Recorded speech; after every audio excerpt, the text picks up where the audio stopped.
Welcome back, sports fans. I guess because the Colts won, I guess I'll do the host duties because I think otherwise Winners win, I guess. Yeah, otherwise James won't be here with us very long. So welcome back to Bite-Sized Colts and Bite-Sized Titans. More importantly, Bite-Sized Sports. I am Kev. He is James, and it's great to say this a little differently than usual, but it's been a while, James. Haven't seen you in a minute. Yeah, Last it's time I been saw you was in person. 72 hours. It was in person. We finally brought some of the bite-sized crew together. Me, you, and Nate.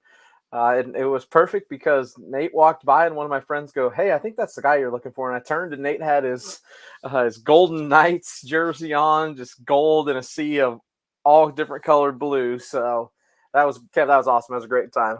It was phenomenal. We had a great time. Somehow, some way, Nate was not the only person there in a Golden Knights Carlson jersey, down to the number and name. That was wild. Somebody else was rocking that exact same jersey. Pretty nuts. The game itself was also nuts. Lot of mixed emotions, I imagine. Well, your emotions might not be mixed, James. Mine are very mixed. Yours are a little worse than mine right now.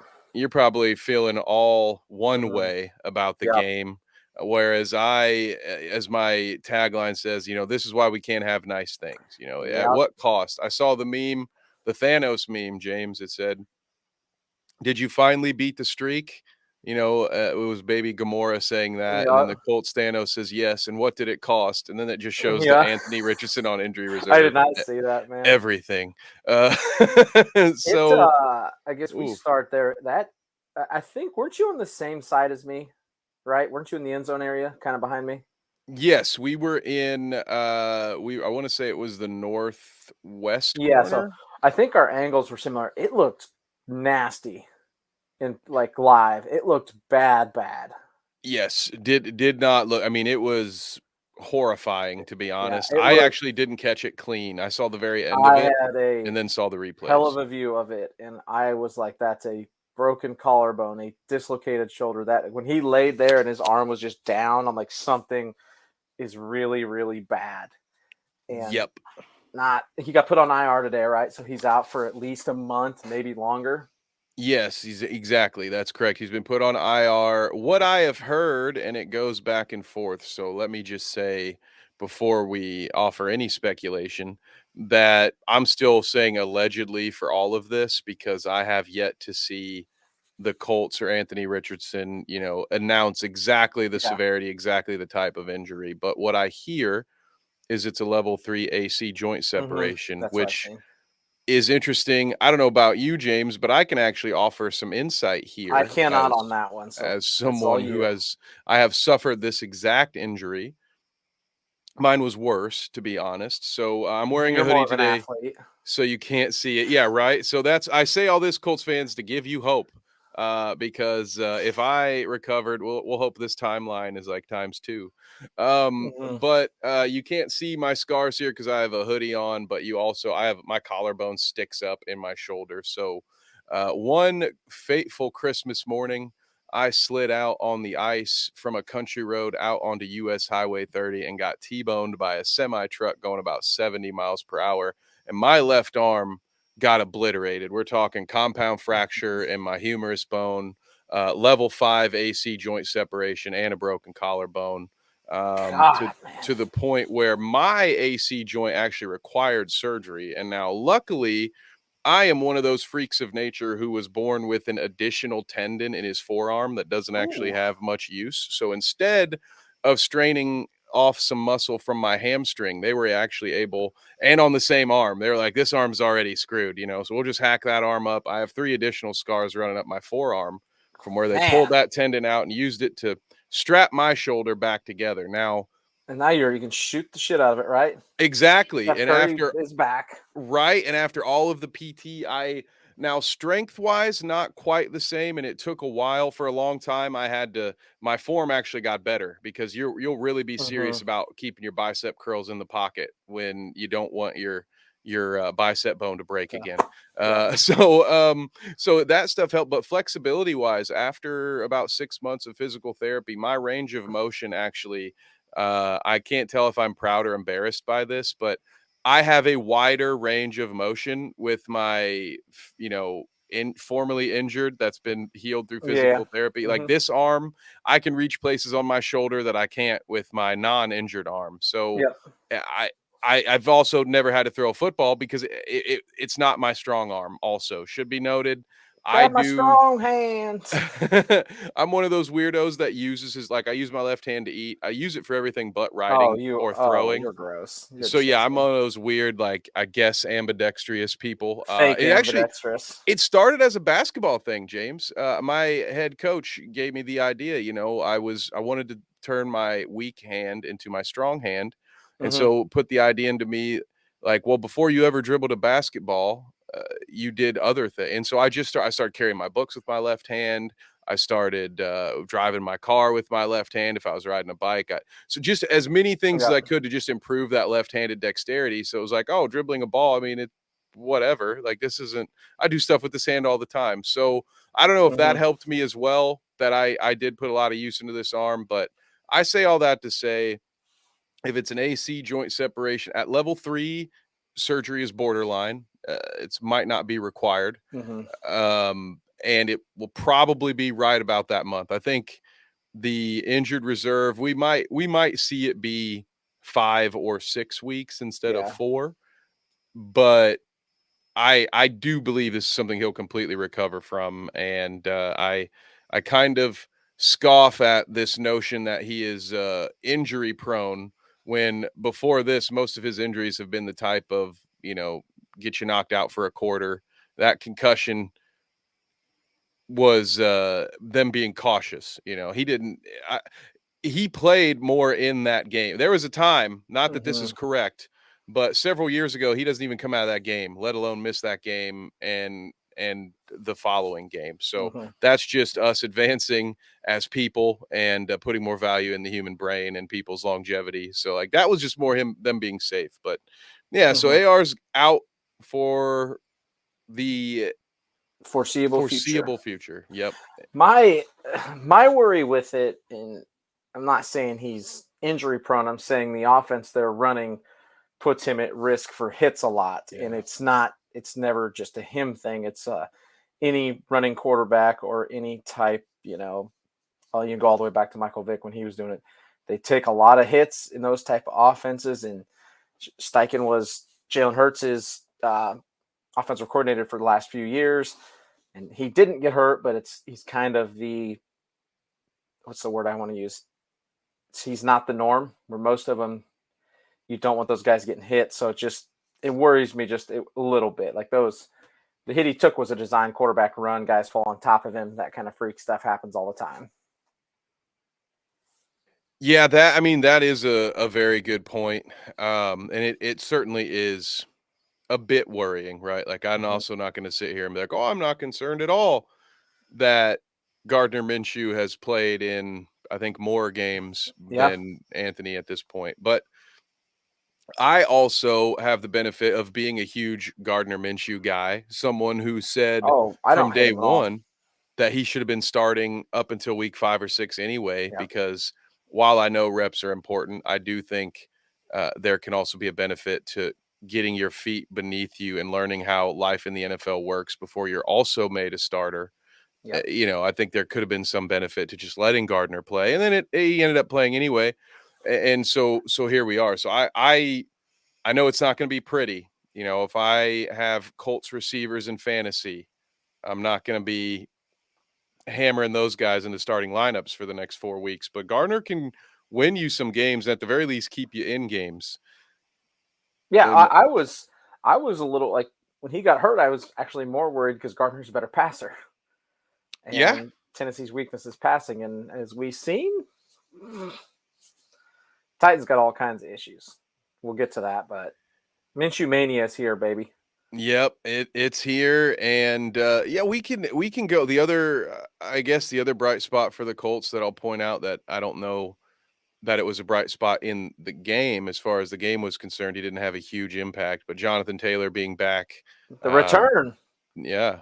Signed the $14 million a year contract on Saturday right before, so it's official. He's a Colt forever, and I guess they don't actually need him. Yeah, just in time for Zach Moss to see that guy. I heard y'all were giving out $42 million contracts. Zach going to go freaking Moss, man. 33.5 points on one of my fantasy teams this last week. Titans hadn't given up a 100-yard rusher in like 18 games, and you would have not known that on Sunday. Right, and with the Colts, Jonathan Taylor only has like 250 career rushing yards against you guys. For it to be for Zach Moss to get half that in one week is 56-yard run was the longest rush against them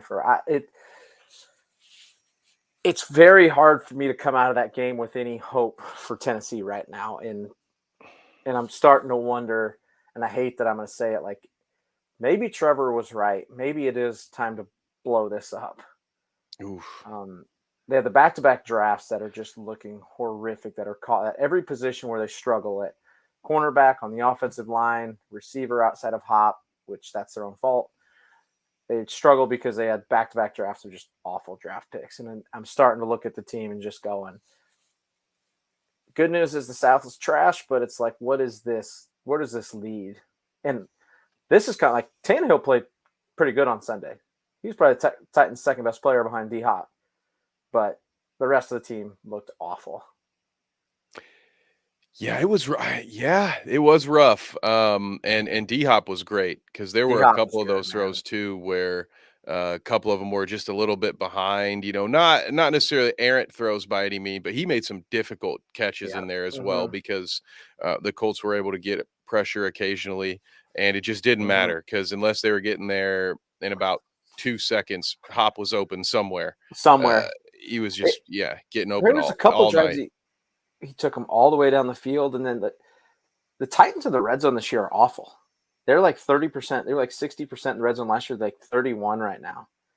They were awful on Sunday, and the big one was the halfback pass that D Hop didn't get his feet down. That really hurt. That happened right in front of us. Yeah, and that would have broken my back. I might have had to watch the rest of the game from a TV somewhere.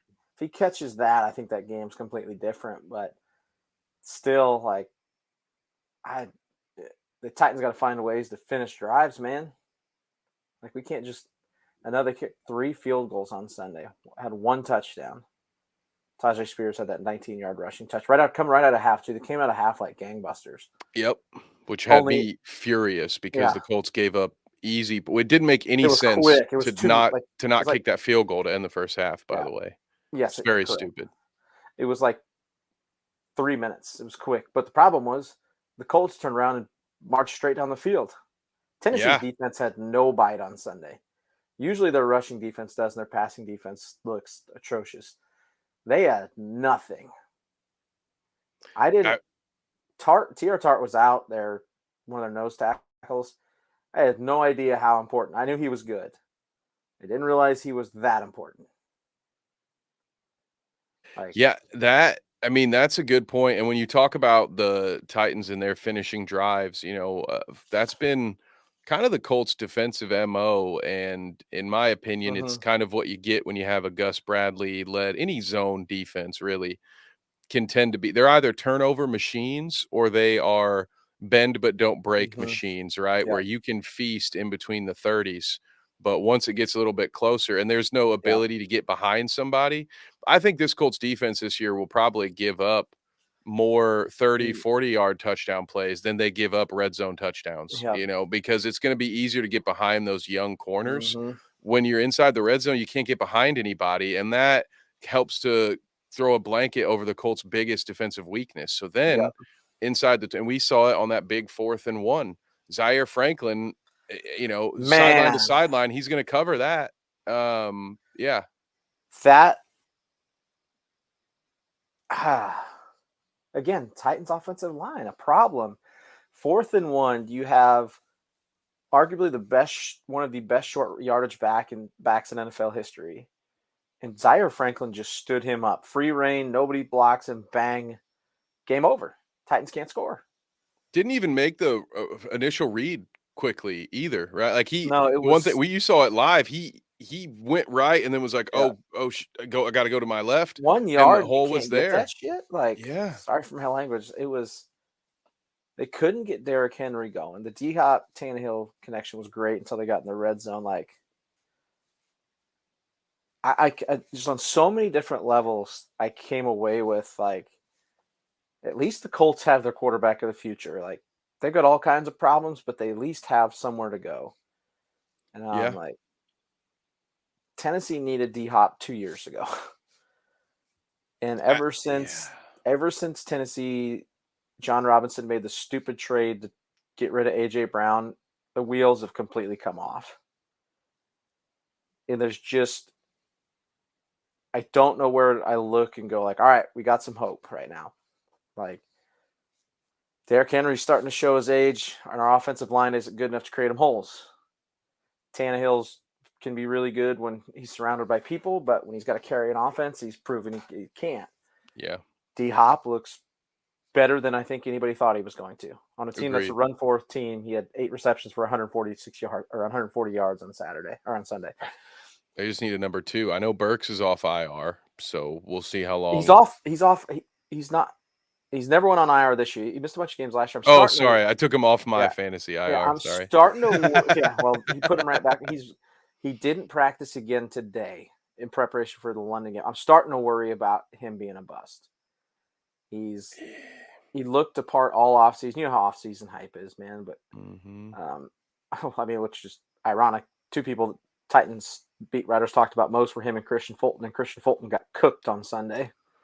Christian Fulton looked like the worst corner in the history of the world on Sunday. Did you see his post-game comments as well? That didn't sit well with me. Awful. If that and that's not necessarily the rivalry speaking in me. Like that, if my corner, the team that I'm rooting for, if my corner says that, I'm very upset. He made excuses. Blamed the refs. Says, what did he say? It's hard to play against the other team and the refs. Like 2 teams, hard to beat 2 teams. Yep, exactly. Yeah, It was awful. And it is absolutely a pass interference. That double move that they didn't get to stop on 3rd down, it's 100% a pass interference. Yeah. Bad position, like it's not even close. He has the right. It's not pass interference because he ran a route and you were in his way. Like because you didn't mean to interfere with the pass. It's no longer and pass it's not interference. like he was just standing there. He broke and was going to bust it up. Well, there are plenty of highlights. I mean, there was one double move Pittman had on him where he fell, and somebody said, "What part did the refs play in this one?" Where it's like, the stats against him this year, receivers against him this year are terrible. Like you could score on him. He gave up the 3rd and long in the first game against the Saints when they had it in the 4th quarter. We're trying to get the ball back. He got burned deep. He's gotten cooked every game outside of the Bengals game, but the Bengals had forgot how to play that week. He's part of that draft class that includes, it was Isaiah Wilson, who would have been a lineman that never made it. He's the only person on that team still on the roster, I think, if I remember right. Wow. Let me pull that. It's hard to survive. So bad. It's hard to survive in this league when you're missing on that many draft picks. That's where I want to pull that draft class up because it's the one that haunts. It is just 2020. Christian Fulton is the last man standing, and right now, I wish he wasn't. I wish he wouldn't be on the team. Oh, this graphic is here. I'm gonna pull this graphic up because it's hilarious. It's hilariously bad. I'm nervous. I mean, this is the beginning of the end. Let's go right I here. wonder if it's going to be time to start trotting out those young quarterbacks here soon, just to see, because you got to figure out which one you'd like to. If one of them is. Yeah, you'd like to at least know by the end of this year whether or not one of those 2 guys you've drafted 2 years in a row in the 1st or 2nd round. Like you would hate. I mean, I would think so, right, James? You would hate to see another QB drafted, or are you just good with it? I'd be like, it's why if you were going to try to win this year, which with the D-Hop move, like I guess the draft was way before that. Everybody expected Tennessee to try because the South is the South. You should have spent that 2nd round draft pick on somebody that mattered. That's somebody that would play. Having Will Levis and this isn't a slight against him. Everybody knows how I feel about it. Like, I've moved on, but having him sit as your third string quarterback this year, when you have that many problems across the board, is stupid. It's and a the bad playoffs move. are within reach. Yeah, and a I bad agree with you. like Yeah. I'm all gloom and doom right now, but the South's best team is 3-2. It's not world beaters right now. And So they're to playing waste, each other next week. yeah, so to waste that draft pick on him, and then he's not even on the active roster, is so stupid. There's so many players, offensive linemen, cornerbacks, receivers, any like second round draft picks. AJ Brown was a second round draft pick. It's not just to do that. It's haunting. Like, I blame a lot of this on John Robinson, but this offseason's draft class hasn't done much either. Skoronski has. I'll give him. He's a dog, but he had also an emergency appendectomy and has missed 2 games. So, but there were a lot of good corners that went in the second round. There were a lot of good receivers. I mean, the Colts got Josh Downs in the second round. He cooked him on Sunday. He was best. He's second best receiver out in the field behind DeAndre. Yep. Let's talk. Look at this draft class. Isaiah Wilson never. He used all his money on strippers and isn't in the league anymore. Christian Fulton looks like he's about to be gone after the season. De'Aaron Evans, I don't even know who he is.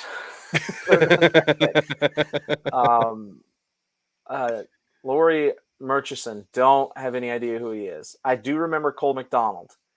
And Chris Jackson actually played for them a little bit last year. He might be on their practice squad. When are teams just going to stop taking flyers on Hawaii quarterbacks? I thought we learned that lesson when Colt Brennan set every record.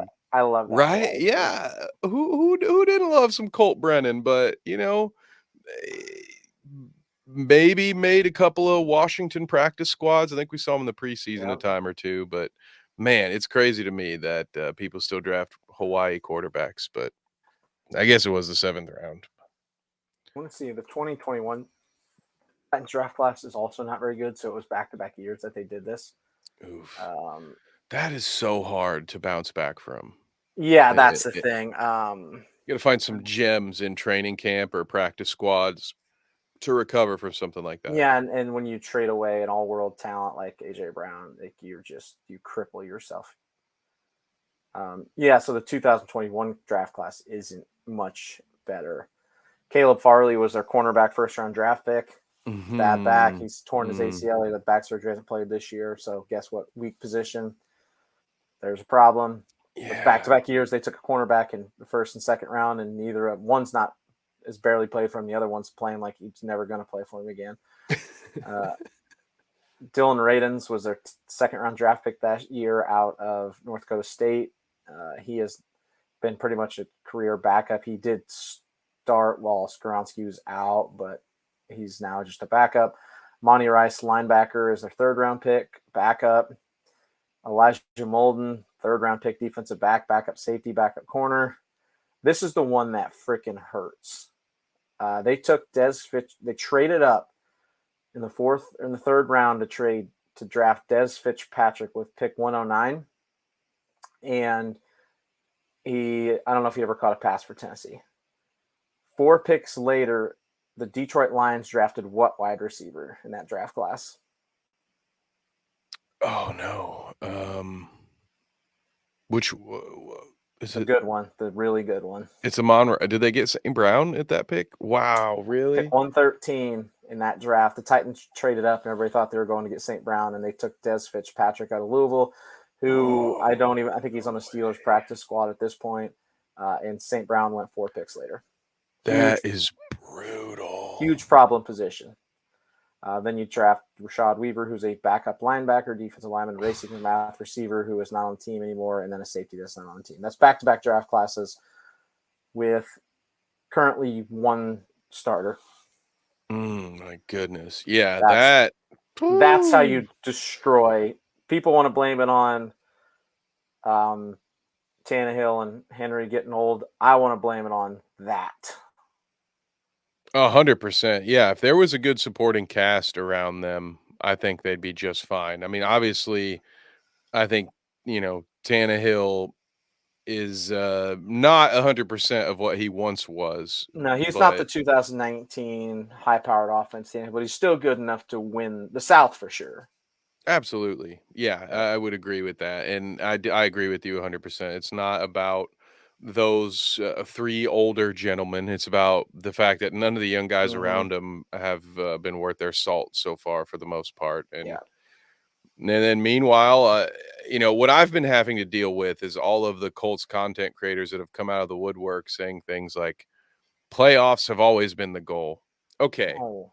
Maybe for the guys in the locker room, I'll agree with you, right? Yeah, Those defensive tackles, those middle linebackers, those guys will get paid. Of course, I've never been in any locker room at any level where playoffs weren't the goal. So, yeah, okay. But for fans and content creators, those who genuinely want to try to look me in the eye and say they thought this was a playoff team all year, I'm pressing X to doubt, and pardon my French, but that's absolute bullshit. You're not pulling that over on me. No way. I didn't hear you saying that. I didn't hear any of you saying that all off yeah. season, all last season. Rebuilding. Let's Yeah. get Anthony Richardson right. Let's get him more talent around him. Like, We are pleasantly in an opportunity where, and I'll be honest with you, I don't think a single AFC South team sniffs the wild card. So this is you no, win this it's division or that's bust. it. Yep. Yep. But because, like you said, it's such a crap division, of course the Colts technically are still in it. This is a team that most people, like myself, predicted 6 or 7 wins throughout the entire season. And now all of a sudden it's We're talking playoffs are the playoffs, goal. We're still going to be a playoff team with Gardner Minshew in there, which again, those same people also were calling me an idiot for saying that Gardner he should should be play. starting. But so it's just very, very interesting to witness that. But no, you won't get that kind of bandwagoneering from me. We're going to call it straight, call it like we see it here on Bite Size Sports. But that being said, I mean, because of the travel, I actually do think the Colts could beat the Jaguars this week, and it's strictly because of the overseas travel. Jags coming back After 2 They've been weeks over there in for London. 2 weeks. And I feel the opposite way because guess the Titans play in London this week. The Ravens flew over on Monday, and the Titans waited. They haven't left yet. They leave on Thursday. They leave on Thursday afternoon. Are you serious? Yep. Oh, you guys are screwed. We're screwed. I'm so sorry. It's the Bills thing. The Bills didn't leave till Thursday last week, and they looked like a discombobulated mess. Because it takes, especially for those who have never done it, like the Jags players might have because their staff probably hydrates them properly on these 10-hour flights. And like you said, they're used to it. They have a routine. They probably know how to adapt to this a little bit better. Yeah. But for anybody who's done that, and it wasn't that long ago, maybe a little over about a year and a half when I did my first overseas trip like that, jet lag is a real thing, and it can take days to bounce back from just the dehydration aspect, really. Now these guys are going to be a lot smarter than a vacationing Kev, and they won't think, oh, it's my first international flight, let me have a few drinks, which will just dry you up faster than a California raisin. So these guys leaving on Thursday, so dumb, they're not going to be right by Sunday. And it's not like we're some high-powered offense. I think it's an awful decision. They had a bunch of dumb, crappy. They should have left on Monday. Sending equipment over, except like sleep on the plane. Like those guys, you know what I mean. The Ravens are practicing anyway in Europe right now, and they're coming off a bad loss too. And I'm just like, Lamar Jackson's about to cook us. Just gonna steamroll us so bad, and we're gonna be 2-4 going to the bye, and it's gonna be like it's time. And you got to go over there and play on concrete, which isn't great for your team either. I mean, that's not great for either of those teams. You talk about Lamar Jackson might have a day, or he might have 2.5 quarters before before it's the Hundley show. I can't remember if he's still the backup, but yeah, I would assume so. I think he is. Yeah, that is rough, and a lot of people seem to think that Jacksonville will inevitably become the first full-time European team.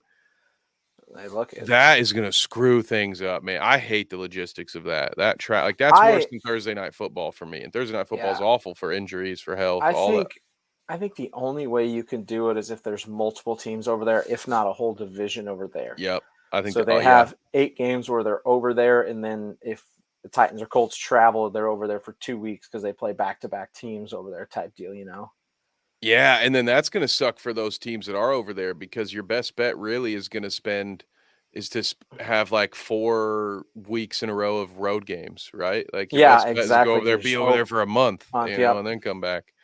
Yep. I know they want to And do it. It's just the logistics of it. Like having a full-time team over there gets so goofy. yeah, don't envy that. But I No. really hope it's not the Jags because then the Colts are going to be dragged into playing Yeah, more the games Colts, Titans, overseas. yeah, we'll be dragged into that mess. None of that. When's the last time the Colts played overseas? I don't remember. I think it's probably only been a couple of years. I Yeah. think it's been somewhat recent, but Yeah, the Titans, I think it's been Vrabel's tenure, so it had to be, I was going to say 4 or 5 years. It's got to be 4. Vrabel, they talked about like they did this before and they played fine, so he's like, it worked. I'm like, I don't like it. yeah, I'm not a fan of it either. But Same. well, we've given our predictions we've given our thoughts, I guess, for next week. I technically given my prediction. I don't have I don't have a score-wise, lot. 23-19 Colts. It's going to be a low-scoring, sloppy game. I could see the Ravens just tearing Tennessee up because of what just happened. Them being over there, T.R. Tart still might be out. I was going to say there is no running back I'm worried about, but I also wouldn't have said that. I said the same thing going to the Colts game. And Lamar Jackson's been stellar this year. It's just been his receivers that have really let him down. So I'm sure Tennessee will muck it up, and that's what they do. I don't have a belief they're going to win. And I think we're going to have some serious questions going into the bye week. Yeah, we'll both know a lot more about our teams after one more week. Well, James, it's about time for us to go switch hats and do a different show over on our sister network, Dweeb. So My before we friend. head over, do you want to tell the fine folks at home where they can find you? You can catch us every Thursday, 9 p.m. Eastern, 8 Central on The Bounce, talking NBA. We are getting closer to the season and starting to actually be able to talk about stuff.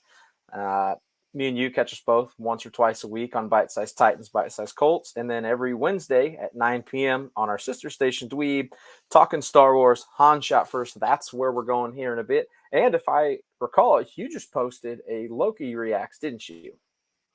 Yes, I did. Thank you for mentioning that. Give me okay. Oh, I was just going to say, in lieu of the main Dweeb podcast, I have been throwing together what I am currently just calling Kev's Corner, which is just my takes on the stuff that we would normally talk about on the Dweeb podcast, but it doesn't feel right to call it the Dweeb podcast without Lou and Kelsey there with me. So I'm going to start. I'll be covering every episode of Loki. I'm about halfway into what Gen V episodes that are out. So you'll I be need to seeing join more you. Dweeb content. I gotta watch Gen V and catch up with you. I know me and John are gonna do a Castlevania one. Give me your short 10-second review, Loki. I've not watched any episodes, so no spoilers. No spoilers. For me, I would say episode 1, I gave it about an 8 out of 10. But to me, this is, pardon me, everything we've complained about from Disney, Star Wars, Disney, Marvel. Those shows need to watch this show to understand. It's got all those things we love about the set designs in Star Wars, where we're like in Ahsoka, we're like, oh wow, you can tell these guys know their lore, they know their shit, they're paying attention to it. Now, just imagine that everyone involved has put that same level of attention to detail. So if you like, especially if you like time travel and space, and it's surprisingly anchored with some reasonable science. So it's pretty damn cool. I'm not gonna lie to you. So. I just keep forgetting. I need to watch it. It's on. It's like that and Gen V. I keep forgetting. Then I told you I was going to talk about that with you. I am watching Castlevania. There's a lot of cool stuff out right now. We got to get Castlevania going too. Yeah, we got to get. I told you I'd watch that. First, I still got to watch it. Yeah. So we'll get caught up eventually. Absolutely. And when I'm not watching those things to get ready for our new Dweeb podcasts, I will be at Mindless Mania Boxing Series 7 this weekend, calling the punches and, well, not the kicks. It's actually a boxing event. So no grapples, all jabs and hooks and uppercuts for Carnage Media pay-per-view. So you can see me there most Saturday nights at Carnage Media PPV if you want to check out some of our shows. And I forgot I'm actually the host, so I guess I have to do the Right? sign off. I was like, oh yeah, and then now it's time to say farewell. So like, subscribe, leave us a comment to let us know what you think is going to happen in the upcoming week. Please subscribe. We have live shows for you daily. We didn't even we only mentioned the shows that we were on. Yep. There are other shows on this network. There's one going on right now. Right, Sportsbook Junkies, Necessary Roughness, Another Damn Fantasy Podcast, Rumbles of Red. Go check it all out. Tell them the Balded Beard Men sent you. And until next time, thank you so much.